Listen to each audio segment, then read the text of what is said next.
Hola a todos, bienvenidos a la parte 3 de la clase 1. En el video pasado mencioné que los elementos tienen una capacidad intrínseca de atraer hacia sí los electrones en un enlace químico. Esta capacidad se conoce como electronegatividad y aumenta a medida que vamos hacia la derecha en la tabla periódica y hacia arriba, siendo que el átomo más electronegativo es el flúor. Y los menos electronegativos son el cesio y el francio. Cuando se forma un enlace químico, los electrones pueden hacer una de estas dos cosas: permanecer en alrededor de los dos átomos que forman el enlace, o bien dejar a uno de los átomos e irse con el otro. En función de qué es lo que ocurre con este flujo de electrones o con los electrones del enlace, los enlaces se pueden clasificar en iónicos y covalentes.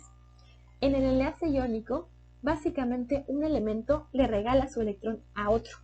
Por ejemplo, en este caso, el litio le regala su electrón al flúor. El litio queda cargado positivamente y el flúor queda cargado negativamente porque ganó un electrón. Esta clase de enlace se forma cuando los elementos que están reaccionando tienen una gran diferencia de electronegatividad. El valor típico que se considera es 1.7.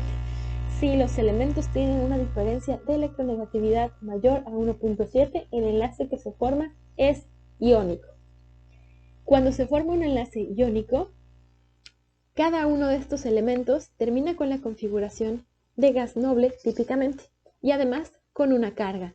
Y esa carga atrae a los iones que tengan la carga opuesta. De esta forma, el litio que queda con carga positiva va a quedar rodeado de fluoruros, o sea, átomos de flúor con carga negativa, y a su vez los átomos de flúor con carga negativa van a quedar rodeados de litios positivos.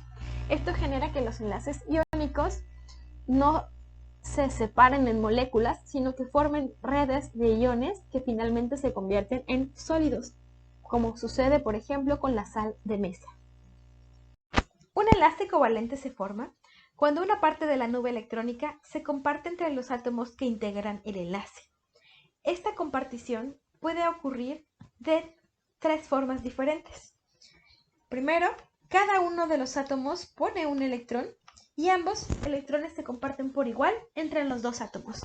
Esto ocurre cuando la diferencia de electronegatividad entre los dos átomos es muy pequeña, esto es, cuando los dos tienen electronegatividades muy cercanas. Otro tipo de enlace puede ocurrir cuando los átomos comparten de forma desigual los electrones. Esto es equivalente a que ustedes hagan una sociedad para hacer una compra, por ejemplo, de una computadora entre sus hermanos. Digamos que tienen un hermano y junto con su hermano compran una computadora. Y entonces puede ocurrir que los dos necesiten la computadora por igual, entonces la usen en tiempos iguales, que sería el caso del enlace covalente no polar. O puede ocurrir que alguno de ustedes la necesite más y por tanto pase más tiempo en la computadora que el otro, en cuyo caso es análogo al enlace covalente polar. Si bien la computadora en este caso es de los dos, en realidad uno la utiliza más. Y entonces algo similar ocurre con los electrones. A veces pasa que un átomo se queda con mucho más tiempo a los dos electrones que se supone que forman el enlace químico. Cuando esto ocurre, el átomo tiene una carga ligeramente negativa porque tiene más electrones de lo que hay en la carga positiva de su núcleo.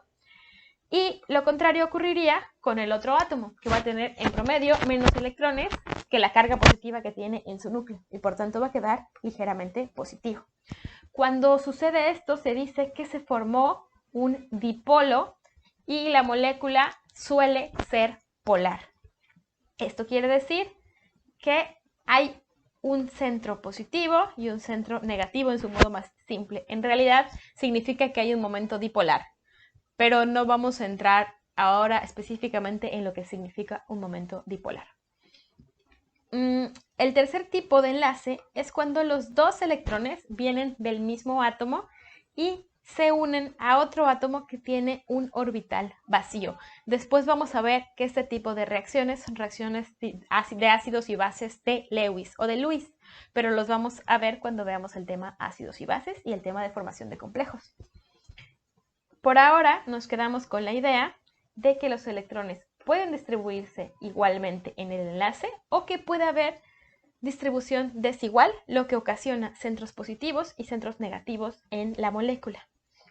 La gran mayoría de las reacciones químicas que vamos a ver se basan en el hecho de la existencia de partes positivas y otras partes negativas en la molécula. Y más que positivas y negativas como tal, se basan en que hay partes deficientes de electrones y partes con exceso de electrones.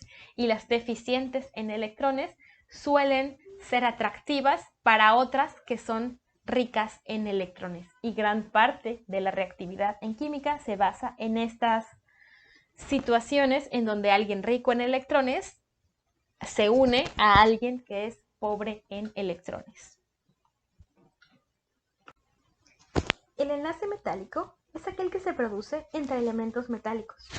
En esta clase de enlace, los electrones se mueven de forma deslocalizada alrededor de todos los átomos que forman el enlace, y en lugar de que el enlace sea entre dos átomos nada más, es básicamente entre los elementos que forman el metal. Debido a esto, los electrones pueden fácilmente transportarse de un lugar a otro y los metales conducen la electricidad.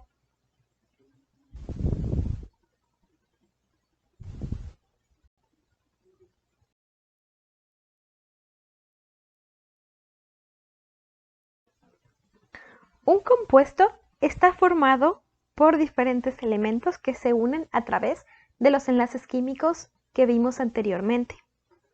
Si pensamos que cada uno de esos enlaces es una transacción que lleva a cabo un elemento con otro, podría ser que en esa transacción o en ese enlace el elemento gane o pierda electrones. Si vemos el global de ganancias y pérdidas del elemento en el compuesto, estamos hablando del número de oxidación. Para conocer el número de oxidación del compuesto, podemos ver la estructura de Lewis del mismo. Por ejemplo, aquí está la molécula del agua, que es un átomo de oxígeno y 2 de hidrógeno. Si nos enfocamos en el átomo de oxígeno, vemos que tiene 2 enlaces con hidrógeno, o sea que realizó, por así decirlo, 2 transacciones. Como el oxígeno tiene una electronegatividad mayor a la del hidrógeno, decimos que ganó en esas 2 transacciones. Tiene más electrones de los que tenía con respecto a su átomo neutro. Y entonces, como ganó en esas 2 transacciones o en esos 2 enlaces, decimos que su número de oxidación es -2. Acuérdense que con los electrones es al revés de lo que en realidad ocurre. Si el signo es negativo, entonces hubo ganancia de electrones. Si el signo es positivo, hubo pérdida de electrones con respecto a los átomos neutros. Como esta misma idea, la podemos aplicar a distintos compuestos, ya sean iónicos o covalentes, y obtener estados de oxidación para cada uno de los elementos en ese compuesto. Recordando que números de oxidación positivos significa que el elemento perdió electrones con respecto a su átomo neutro, y números de oxidación negativos significa que el elemento ganó electrones con respecto a su átomo neutro. Podemos hacer estos ejercicios y nos damos cuenta que el chiste es ver cuántos enlaces formó cada uno de los elementos y va a haber un número de oxidación para cada elemento dentro del compuesto. E incluso es posible que un mismo elemento dentro del compuesto tenga estados de oxidación distintos. Aquí no puse ningún ejemplo de ese caso, pero puede ocurrir. Y entonces, por ejemplo, si queremos ver el número de oxidación del átomo de azufre, en este caso, lo que hacemos es contar los enlaces. Aquí hay 6 enlaces en el átomo de azufre y todos son con el oxígeno. Fíjense que el azufre tiene una electronegatividad menor a la del átomo de oxígeno. Eso significa que el azufre perdió con el oxígeno 6 veces. Por tanto, el estado de oxidación del azufre en este compuesto es +6. Cada oxígeno aquí tiene 2 enlaces y esos 2 enlaces son o con el azufre, que ya dijimos que tiene menor electronegatividad, o con el hidrógeno, que también tiene una electronegatividad menor a la del oxígeno. Por tanto, todos estos oxígenos van a tener estado de oxidación de -2. Los hidrógenos aquí, al estar enlazados a un oxígeno que es más electronegativo, van a tener estado de oxidación de +1, porque perdieron en el único enlace que formaron. De esta manera podemos darnos una idea de que todos los que tengan o los elementos que tienen electronegatividades bajas forman cationes o bien compuestos en donde su número de oxidación va a ser positivo. Ojo, no es lo mismo un catión que un número de oxidación positivo. Un catión es alguien que efectivamente perdió el electrón. El electrón ya no está sobre él y por tanto tiene carga positiva. Un estado de oxidación positivo puede ser por la pérdida completa del electrón, pero también puede ser únicamente por una pérdida parcial. El electrón sigue por ahí, sigue dando vueltas alrededor del hidrógeno y el oxígeno, pero pasa más tiempo en otro átomo. Y entonces el estado de oxidación puede reflejar tanto la existencia de cationes como la simple pérdida en el enlace y un enlace covalente polar, por ejemplo. Si nosotros vemos ahora lo que va a pasar con el número de oxidación de los elementos, esto es, sustancias que están enlazadas a un mismo tipo de átomo, en este caso el estado de oxidación siempre va a ser 0 porque hay la misma electronegatividad entre los dos átomos y no se puede hablar de que alguno de ellos haya ganado o perdido electrones en el proceso de formar enlaces con elementos del mismo tipo. Les dejo los otros para que ustedes practiquen y básicamente esto es todo lo que íbamos a ver con respecto a la formación de enlaces. En el siguiente video vamos a hablar sobre qué ocurre con las fuerzas entre moléculas, es decir, las fuerzas intermoleculares.